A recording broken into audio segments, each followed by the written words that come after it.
Friends வணக்கம். இன்றைக்கான video பார்த்து நம்ம எதை பற்றி பார்க்க போகிறோம்னா, ஒரு 12 வோல்ட் சப்பு ப்ரீ எப்படி ஆல்டர் பண்ணுறது தான் பார்க்குறோம். நிறைய பேர் கமெண்ட் செக்ஷனில் கேட்குறீங்க, ப்ரோ இந்த பிராண்டோட சப்பு ஆல்டர் போடுங்க, அந்த பிராண்ட் போடுங்கன்னு சொல்லிட்டு. எல்லா சப்பு ஃபர் பிராண்ட்லேயும் சேம் தான் யூஸ் பண்ணியிருப்பாங்க, எல்லா ஸ்டேஜும் ஒரே மாதிரி தான் யூஸ் பண்ணியிருப்பாங்க. அவங்க யூனிக்னஸுக்காக வெவ்வேறு இடத்துல ஒவ்வொரு சேஞ்சஸ் பண்ணி அவங்க கொடுத்துருப்பாங்க. சரிங்களா?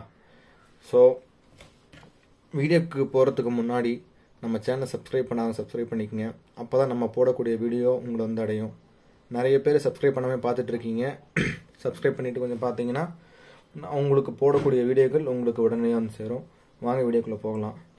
ஸோ இந்த போர்டு பார்த்தோம்னா இது ஒரு 12 வோல்ட்டில் ஒர்க் ஆகக்கூடிய போர்டு தான். இது நீங்கள் 24 வோல்ட்டுக்கு வந்து நீங்கள் சேஞ்ச் பண்ணால் இங்கே இன்புட் ரெசிஸ்டன்ஸ் இருக்கும் பாருங்கள். இந்த இடத்துல 4E7 போட்டிருப்பாங்க.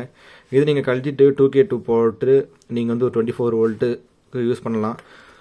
ஸோ நீங்கள் எந்த சப்வூஃபர் போர்டு எடுத்தாலும் பார்த்தீங்கன்னா எல்லா ஸ்டேஜும் ஒரே மாதிரி தான் இருக்கும். ஃபஸ்ட்டு வந்து பார்த்தீங்கன்னா வந்து உள்ள இன்புட் ஸ்டேஜாக இருக்கும். நெக்ஸ்ட் வந்து பார்த்தீங்கன்னா வந்து ஃபில்டர் ஸ்டேஜாக இருக்கும். கடைசி ஸ்டேஜ் தான் பார்த்தீங்கன்னா உங்களுக்கு சப்வூஃபருக்கான ஸ்டேஜாக இருக்கும்.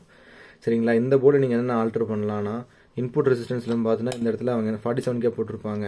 இந்த 47K நீங்கள் எடுத்துகிட்டு 33K போடலாம், 57K போடலாம், அதுக்கப்புறம் வந்து பார்த்தீங்கன்னா 22K போடலாம், இல்லை 10K போடலாம். ஸோ அது உங்கள் பவர் ஆம்புக்கு ஏற்ற மாதிரி நீங்கள் போட்டுக்கலாம். நெக்ஸ்ட் வந்து பார்த்தீங்கன்னா இந்த போர்டை பொறுத்தவரைக்கும் கொஞ்சம் ஹார்ட் பேஸ் தான் வரும். ஏன்னா இதில் LM324 யூஸ் பண்ணியிருப்பாங்க. இது நீங்கள் கழட்டிட்டு TL084 போட்டோம்னா உங்களுக்கு பேஸ் ரிசல்ட் வந்து வேறு மாதிரி இருக்கும். நீங்கள் அப்படின்னு சேஞ்ச் பண்ணி பார்க்கலாம். நெக்ஸ்ட் இந்த இடத்துல வந்து பார்த்தீங்கன்னா ஒரு PF வரும். இவங்க 224 போட்டிருப்பாங்க. இந்த இடத்துல நீங்கள் வந்து 684 இல்லை 334 474 போடும்போது உங்களுக்கு இந்த போர்டுடைய பேஸ் வந்து உங்களுக்கு சேஞ்ச் ஆகிறது நீங்கள் நல்லா ஃபீல் பண்ணலாம். ஸோ வழக்கமாக இந்த இடத்துல பார்த்தீங்கன்னா ஒரு ஃபீட்பேக் ஸ்டேஜ் இருக்கும். இந்த ஃபீட்பேக் ஸ்டேஜில் நீங்கள் சேஞ்ச் பண்ணிங்கனாலும் உங்களுக்கு பேஸோட ரிசல்ட் மாறும். இதில் சிங்கிள் சப்ளை பொறுத்த வரைக்கும் உங்களுக்கு ஒரு ஹார்டான பேஸ் தான் கிடைக்கும். ஏன்னா அது வண்டிங்களுக்கு போகிறனால ஒரு ஹார்டான பேஸ் தான் கிடைக்கும். மேக்ஸிமம் இது யாரும் வீட்டுக்கு யூஸ் பண்ணுறது கிடையாது. ஸோ கமெண்ட் செக்ஷனில் கேட்டனால தான் இந்த வீடியோ நான் உங்களுக்கு போஸ்ட் பண்ணுறேன். ஸோ இந்த வீடியோவில் அவ்வளோதான் ஃப்ரெண்ட்ஸ். வேறு எதுவும் இல்லை, ஆல்டர் நம்ம பண்ண முடியாது. பண்ணலாம், பட் ஆனால் இந்த போர்டில் நீங்கள் ஆல்டர் பண்ணுறதுக்கு பதிலாக ஒரு டியூவல் சப்ளையில் நீங்கள் பண்ணிங்கன்னா உங்களுக்கு கொஞ்சம் பெட்டராக இருக்கும் ரிசல்ட்டு. ஏன்னா ஒவ்வொருத்தர் ஒவ்வொரு பவர் ஆம்ப் போட்டு மேட்ச் பண்ணுவாங்க.